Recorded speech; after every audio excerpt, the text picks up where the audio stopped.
Hello friends, আসসালামু আলাইকুম। চলে আসলাম আরও একটি রেসিপি নিয়ে।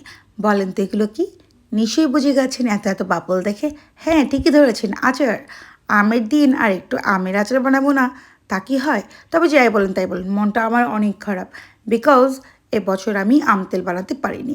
আমার বাসায় বড় বড় দুটো বয়াম ভর্তি করে আম তেল করা ছিল। আর আম তেল দিয়ে আমি সব কিছু খেতে খুব পছন্দ করি। যাই হোক, আজকে তৈরি করছিলাম ট্যাঙ্গো ফ্লেভারের টক ঝাল মিষ্টি আমের আচার, যেটার একটা প্রপার রেসিপি আপনাদের সাথে শেয়ার করব।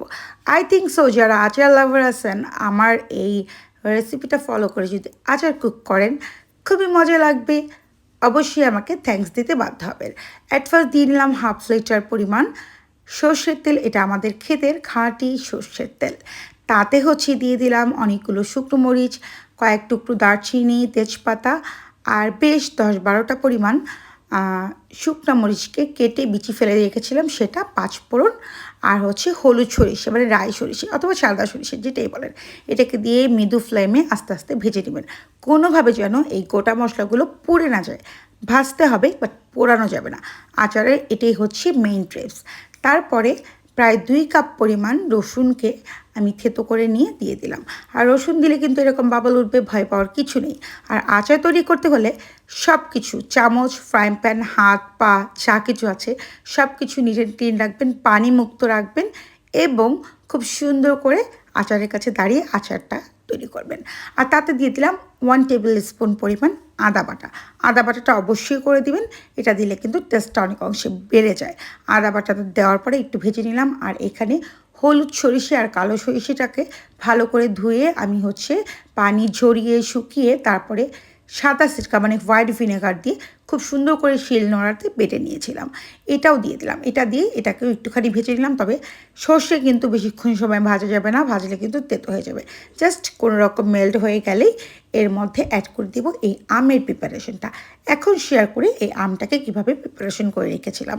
আমটাকে আটিওয়ালা আমটাকে সুন্দর করে কেটে ধুয়ে পানি ঝরিয়ে এটাতে দিয়েছি এই যে হলুদ আর কালো সরিষা বাটা দেখলেন সেটা, হলুদ গুঁড়ো, মরিচের গুঁড়ো, আর দিয়েছিলাম বলেন তো, আর দিয়েছিলাম 5 ফোড়নের গুঁড়ো, আর সামান্য একটু স্বাদ অনুযায়ী লবণ দিয়ে মেখে 2 দিন আপনারা টানা রোদে দিবেন, নতুবা ফ্যানের বাতাসেও রাখতে পারেন।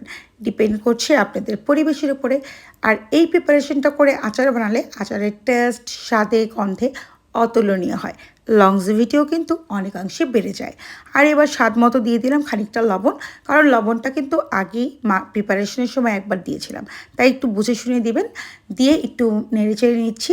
আর এটা বেশ সময় নিয়ে ভাজবো, এতটা তো আর ভিডিও দেওয়া সম্ভব না, তাই একটু কেটে কেটেই দিয়েছি, তবে প্রপারলি পুরোটা দেখানোর চেষ্টা করেছি। এখন 1 কাপ পরিমাণ দিয়ে দিলাম হোয়াইট সুগার, মানে সাদা চিনি। সাদা চিনিটা এখানে 1 কাপ ব্যবহার করেছি মেজারমেন্ট কাপের। আর এটা আখের গুড়। আখের গুড়টা ব্যবহার করলাম 1 কাপ পরিমাণে মেজারমেন্ট কাপের। তো আপনারা চাইলে কিন্তু সম্পূর্ণ মানে এই আচারটা আখের গুড় দিয়েও করতে পারেন, আবার চিনি দিয়েও করতে পারেন। তবে গুড় আর চিনির ব্যালেন্সে যদি করেন, কালার অ্যান্ড টেক্সচার, টেস্ট তিনটাই খুব ভালো থাকে। সোজা কথা, কারণ আমি শুধু চিনি দিয়েও করে দেখেছি, আবার গুড় দিয়েও করে দেখেছি, আবার চিনি গুঁড়েও করে দেখেছি। আর একটু বলে রাখি, আমি একটা ছোটোখাটো রাঁধুনি। আর আমার রান্নার ইন্সপায়ারেশন শুরুই হয় আমার মায়ের কাছ থেকে। মায়ের কাছ থেকে দেখে দেখে আমার রান্না শেখা। আর আমি রান্না করতে খুবই পছন্দ করি। আর এখানে দিয়ে নিলাম 1 কাপ পরিমাণ হোয়াইট সিরকা। এবার সময় নিয়ে এটাকে ভুনতে থাকবো যতক্ষণ পর্যন্ত সিরকার পানি, গুড় এবং চিনির পানিটা না মজে যায় আর এই আমের এই ফালিগুলো সেদ্ধ হয়ে যাবে এই পরিমাণ। এই সময় নিয়ে ভুনবেন। অবশ্যই চুলোর কাছে দাঁড়িয়ে থাকবেন, কোনোভাবেই কিন্তু নাড়া বন্ধ করা যাবে না, নাড়াচাড়া কিন্তু করতে হবে। শেষে যখন তেল উপরে ভেসে উঠবে তখন দিয়ে দিলাম একটু বিট লবণ টেস্ট অনুযায়ী। আর এখানে ছিল 5 ফোড়ন গুঁড়ো, সাথে ছিল জিরা, মৌরি, সচ, মেথি, আর ধনে।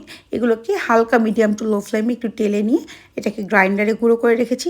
এটা কিছুটা দিয়েছিলাম ওই যে প্রিপারেশনের সময়, মাখার সময়, আর লাস্টে মানে রান্নার শেষে এই সময়টাতে দিয়ে একটু সময় নিয়ে বেশ কিছুটা সময় নাড়বো।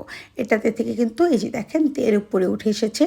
আর যখন একদম প্রপারলি এটা ঠান্ডা হয়ে যাবে তখন একদম নিট অ্যান্ড ক্লিন পানি ঝরানো পরিষ্কার একটা কাচের জারে এটাকে আপনারা ট্রান্সফার করে নেবেন। আর এটাকে অনায়াসে 2 বছর আপনারা রেখে খেতে পারবেন, মাঝে মধ্যে একটু রোদে দিবেন। তবে হ্যাঁ, এই এক বয়ম আচার শেষ করতে আচার লাভারদের 2 বছর লাগবে না, 1 মাসই যথেষ্ট। আর এটা রুটি, পরোটা, নান, খিচুড়ি, সাদা ডাল ভাত সব কিছুর সাথেই খাওয়া যায়। তবে আবারও বলছি, আমি আমার আম তেলটাকে এবছর মিস করলাম। যাই হোক, কেমন লাগলো আমার আচার তৈরির রেসিপিটা অবশ্যই করে কিন্তু আমাকে একটু কমেন্টস করে জানাবেন। ভালো লাগলে আমাকে কমেন্টস করবেন, কারা কারা আমের আচার খেতে পছন্দ করেন এটাও জানাবেন। ভালো থাকবেন, আল্লাহ হাফেজ।